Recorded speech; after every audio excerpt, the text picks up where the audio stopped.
Hello everyone! In this video, I would like to share the most recent game between Viswanathan Anand and Magnus Carlsen in the World Championship. This is Game 9. During the last 8 rounds, Magnus scored 5 points and Anand is on 3 points. So Anand is in a tough spot in which he should try to win at least 2 more games to equal Carlsen's score. This game has turned out to be by far the most interesting match in the championship because Anand pushed so hard and Carlsen on the other hand is one hell of a defender. So Anand's playing white in this game and he started with d4. Carlsen replied with knight f6, c4, e6, and c3, bishop b4, f3, d5. They played the Nimzo-Indian Samish variation. I'm just going to glance over the next few moves because they're just part of the opening variation and there is nothing new here. So a3, bishop c3, bc3, c5, cd5, ed5, e3, c4. Here the main line is to play castling, and I think it might be a better opening choice for Carlsen because all he needs to do is play safe. But closing the center with c4 results in much more complicated positions, so maybe he's trying to send a message that he's up for the challenging positions, we're not sure. So after c4, Anand played knight to e2, knight c6, g4. White is clear with his intentions. He is planning an attack on the king side by playing g5 and so on later in the game. Black played castling, bishop g2, na5. This is all part of the opening line. Castling, knight b3, rook a2. This is a better move than the rook b1 because on the b1 square it's not really doing anything because this file is not yet available for the rook. It's blocked by this knight. So as long as this knight is here, the rook on b1 does nothing. So it's in fact better to move it to rook a2, which is what Anand played.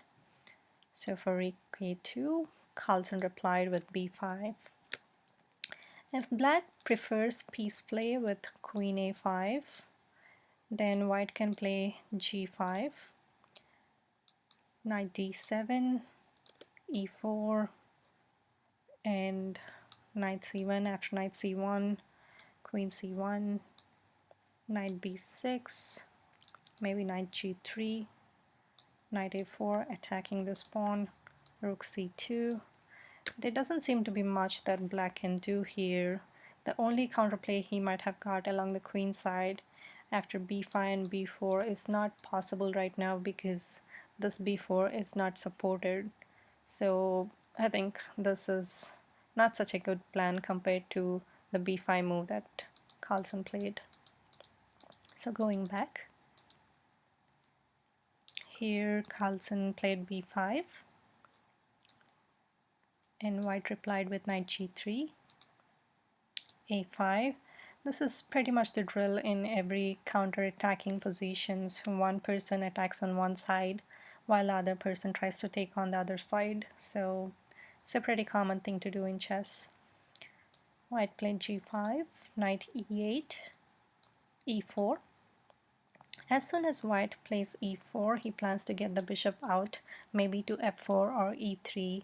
If he gets it out to f4, it controls the b8 square, preventing black from moving the rook to b8. So it's kind of a difficulty for black. So black would usually capture the bishop on knight c1, and Carlsen played knight c1, queen c1, rook a6. This is a prophylactic move. Carlsen is trying to defend his rook with the bishop, and also he's planning to play knight c7 and then b4, which is something you'll see in future. So Carlsen played rook a6. Another interesting variation here would have been rook b8, planning to play b4, and if white prevents it by, say, playing rook b2 or maybe queen d2. Black can play knight c7, and after e5, queen e7, still planning to play b4. I think this is a pretty interesting alternative for black. So let's go back. Here after rook a6, e5, Carlsen played knight c7. Later in the press conference, Carlsen said that usually he would prefer g6, planning to play knight to g7. So if white plays f4, he can play knight g7, controlling the white squares f5 and h5. This does seem to be a good way of protecting the king side, but Carlsen said that he was concerned that there is queen b1, and after rook b6, rook b2, he really did not like the attack on the b5 pawn. So, and in fact, if we look at it, there doesn't seem to be a good way of defending it. Bishop d7 is not possible because he would lose the pawn on d5, so that's a blunder. And instead, if he plays bishop a6, white can play h4, protecting the g5 pawn and planning to play f5, which does seem quite promising for white. So maybe that's why Carlsen did not go for this line and he played knight c7 instead. So white knight c7, Anand played f4, b4. Each players are continuing their plans to attack on the king side or queen side. So ab4, rook a6, na6, and f5. So this is a pretty complicated position. Here the other alternative is to play cb4, but it's not very promising because after knight b4, f5, nd3, queen e3, and maybe g6. If white plays f6, then black can play queen a5, and black's pieces suddenly seem to get very active and doesn't seem very good for white. So white did not take the pawn on b4, instead he played f5. Now if black captures bc3, then white can take back with queen c3, and the knight on a6 still seemed to be a little off, and it'll take some time to get it to a better position.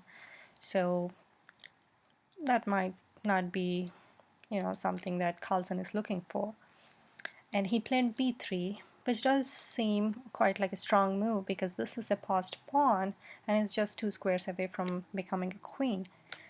And it's also protected by the c4 pawn, so that does offer some counterplay on the queen side. After b3, white is all about attack. As we discussed in the beginning, Anand is looking to play for a win, and he is willing to take any chances that he has to win this game. So for queen f4, black played knight c7 and f6. So as you can see, white pawns have advanced very far. Now black has two alternatives. He can play g6, and Carlsen played that. When asked in press conference that if he considered gf6, he said that it is possible, but knight h5, he said, is looking dangerous. But that's not really good for white because after knight h5, black can play fg5, and f6, king h8, and queen g5, rook g8. Carlsen said maybe this is possible, but he's not really sure. And in fact, he is thinking about g6 in that position, so he just played it straight away. But after rook g8 here, maybe Carlsen did not estimate the position because black does seem very good here. If white does decide to take the exchange with queen g8, and g8, and king g8, black has a really good advantage because he has this passed pawn on b3, And after defending this d5 pawn with bishop e6, this knight is free to go and it can come to b5, attacking the pawn on c3. And it becomes really hard to defend this pawn and prevent this pawn from becoming queen. And also the final square of this pawn is just the light square. So it's easier for black to proceed along these lines.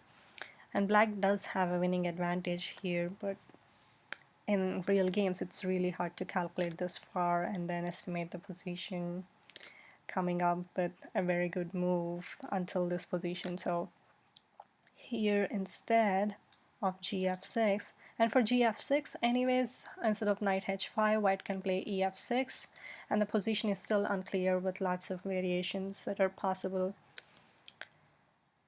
Going back, Carlsen played g6 here, and white played queen h4. This is a very common idea in chess, in this pawn structure with white pawns that are blocking the black pawns. The main idea is to get queen to h6 and to try for a checkmate on g7. This is a very common idea, and one way of preventing this would be to play knight e6 or knight e8. And knight e6 turns out to be a very bad move.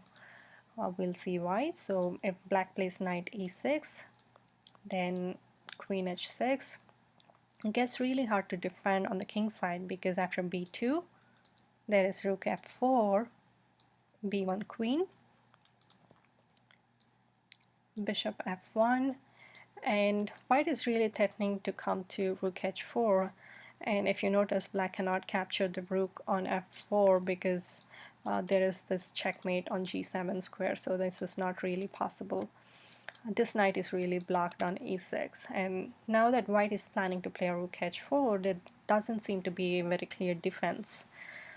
Black can try queen c1, planning for queen e3 check, but that's just one check really, or maybe two, that's it. There is not much left for black to do after that. White in any case plays rook h4. If black plays queen e3 check, king g2, maybe queen d2 check, then there is this bishop e2, and I don't see any checks here. It looks like this is inevitable. Also, in the next move, it looks like white is checkmating the black king. So knight e6 is not very promising here, and instead of knight e6, Carlsen played knight e8. It's strange that how one move can decide the course of your game, and that's how it is in chess anyways. So for knight e8, Anand played queen h6, and black played queen b2, rook f4, b1 queen. Here Anand blundered and played knight f1. A better alternative here would have been bishop f1, and for bishop f1, black has to prevent this mate with rook h4 and queen h7. So the only move and something that black can do is bring his queen to d1 and give it away on h5. So that's the only thing that black can do against this mating threat. So if black played queen d1 here, and this is going to be a blunder, blocking the queen to go to h5, because if white plays knight e2, then bishop h3 is a brilliant move to play here, because it is actually attacking this bishop on f1, and this rook gets stuck defending this bishop. He cannot really move to rook h4. So there's nothing that white can do here except capturing this bishop, and if white does take that bishop, then there is h5 winning for black because of the extra queen. If white does take gh6, then black can play king h7, and there is nothing left that white can do. So knight e2 in that position is a blunder, and instead for queen d1, if black plays rook h4, if white plays rook h4, Then black can play queen h5, knight h5, g h5, rook h5, threatening mate on h7. So if black plays bishop f5, then there is g6, which is a good move. If white doesn't play g6 but instead plays bishop h3, then black can go back to bishop g6. And there doesn't seem to be much here that's attacking and good for white, so let's go back and see how g6 looks like. If white plays g6, then black can capture it with bishop g6. Then he can play rook g5, and now white threatens to play h4 and h5. So black has to do something about it, and one way he could try is by playing queen a5, attacking this pawn on c3, and if white plays rook g3, then he can play queen a3, defending his rook on f8 so that he can play king h8. Now if white plays h4, he can still play king h8. Now this doesn't seem to have much here, because if white plays h5, then black can move away his bishop to e4, and there is not much there. But if white plays bishop g2, attacking the pawn on g5, black can still play bishop e4, and if bishop e4, then d4, and there is a chance for drawing with perpetual checks here. But if white doesn't play bishop e4 and maybe tries rook g7, then black can capture the c3 pawn, threatening to capture the d4 pawn as well. So the only way out of it here is really rook h7, bishop h7, queen f8, bishop g8, queen h6, and this is a draw too. But none of this really happened, so let's go back to the position where black made the queen with b1 queen, and here Anand blundered by playing knight f1. Why is it a blunder? Because white's only plan of mating the king is to play rook h4 with queen h7 mate. But by playing knight f1, he opened up this diagonal e1 to h4. So as soon as Carlsen played queen e1, white resigned, because there is nothing that white can do about it. Even if he plays rook h4, Carlsen is going to capture the rook, and there is not much left here, and black is a rook up. So as soon as Carlsen played queen e1, Anand resigned. It's sad that it ended with a blunder, but both players have played a very interesting game. So hope you enjoyed this video. Thank you. Bye-bye.